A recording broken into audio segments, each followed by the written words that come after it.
ನಮಸ್ತೆ ದೇಶ ಬಂದವರೇ, ನಿಮ್ಮೊಂದಿಗೆ ನಾವಿದ್ದೇವೆ ಎಂಬ ಮಾತಿನಂತೆ ಹೊಳೆನರಸೀಪುರ ತಾಲೂಕು ಅತ್ತಿಚೌಡನಹಳ್ಳಿಯಿಂದ ಶ್ರೀಮತಿ ನಂಜಮ್ಮ ನೀಲಕಂಠ ಶೆಟ್ಟರವರ ಕುಟುಂಬ, ಶ್ರೀಮತಿ ಮಂಜುಳಮ್ಮ ಮೈಲಾರ ಶೆಟ್ಟರವರು, ಜಗದೀಶ್ ಅವರ ಸುಪುತ್ರ ಜಗದೀಶ್ ಅವರ 36ನೇ ವರ್ಷದ ಹುಟ್ಟಿದಬ್ಬದ ಪ್ರಯುಕ್ತ ಇವತ್ತು ನಮ್ಮ ಮಾತೃಭೂಮಿ ವೃದ್ಧಾಶ್ರಮದಲ್ಲಿರುವ ಎಲ್ಲ ವಯೋವೃದ್ಧರಿಗೆ ಹಸಿವನ್ನು ಒದಗಿಸಿ ಹಸಿದವರಿಗೆ ನೀಡಿದ ಅನ್ನ, ಬಯಸಿದವರಿಗೆ ನೀಡಿದ ದಾನ, ಅವಶ್ಯಕತೆ ಇದ್ದವರಿಗೆ ಮಾಡಿದ ಸಹಾಯವೂ ಇದೆ. ನಮ್ಮ ಸಾವಿನ ನಂತರವೂ ನಮ್ಮನ್ನು ಬದುಕಿಸಬಲ್ಲ ಸಂಜೀವಿನಿ ಎಂಬ ಗಾದೆ ಮಾತಿನಂತೆ ಅವ್ರಿಗೆ ಅವ್ರ ಕುಟುಂಬ ವರ್ಗದವರಿಗೆ ದೇವರು ಆಯಸ್ಸು, ಆರೋಗ್ಯ, ಶಾಂತಿ ತೃಪ್ತಿ ಕೊಟ್ಟು ಕಾಪಾಡಲಿ ಅಂತ ದೇವರ ಪ್ರಾರ್ಥನೆ ಮಾಡಿದ ಎಲ್ಲ ಜೋರ ಚಪ್ಪಲೆ ಹೊಡೆದಿ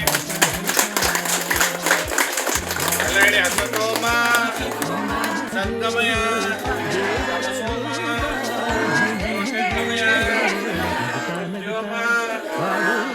ಸಮಯ.